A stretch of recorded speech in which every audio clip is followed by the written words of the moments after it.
ধর্ম মন্ত্রণালয়ের তত্ত্বাবধানে সুদমুক্ত ক্ষুদ্র ঋণ পাচ্ছেন ইমাম মুয়াজ্জিনরা। ইসলামিক ফাউন্ডেশনের ইমাম প্রশিক্ষণ একাডেমিতে যেসব ইমাম মুয়াজ্জিন প্রশিক্ষণ নিয়েছেন তারা ইমাম মুয়াজ্জিন কল্যাণ ট্রাস্ট থেকে এই সহায়তা দেওয়া হবে। এছাড়া আর্থিকভাবে অসচ্ছল ইমাম মুয়াজ্জিনদেরকেও এই ট্রাস্ট থেকে আর্থিক সহায়তা প্রদান করা হবে। সোমবার ধর্ম মন্ত্রণালয় থেকে পাঠানো এক সংবাদ বিজ্ঞপ্তিতে এ তথ্য জানানো হয়েছে। বসুন্ধরা, উত্তরা, বনশ্রী, কুড়িল ও বাড্ডা সহ রাজধানীর বিভিন্ন স্থানে অভিজাত ও অত্যাধুনিক মানের ফ্ল্যাট কেনার এক নির্ভরযোগ্য প্রতিষ্ঠান প্লেজেন্ট প্রপার্টিজ লিমিটেড। তাই আপনার স্বপ্নের আবাসনের জন্য আজই যোগাযোগ করুন।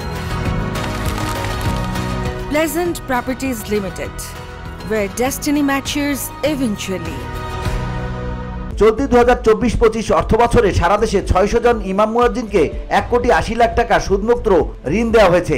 একই অর্থ বছরে 4,620 জন ইমাম মুয়াজ্জিনকে আর্থিক সহায়তা হিসেবে 2,31,00,000 টাকা বিতরণ করা হচ্ছে। এর মধ্যে ঢাকা জেলার 295 জনকে 14,75,000 টাকা বিতরণ করা হয়েছে।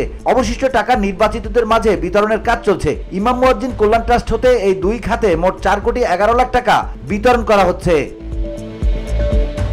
VOD Bangla news desk.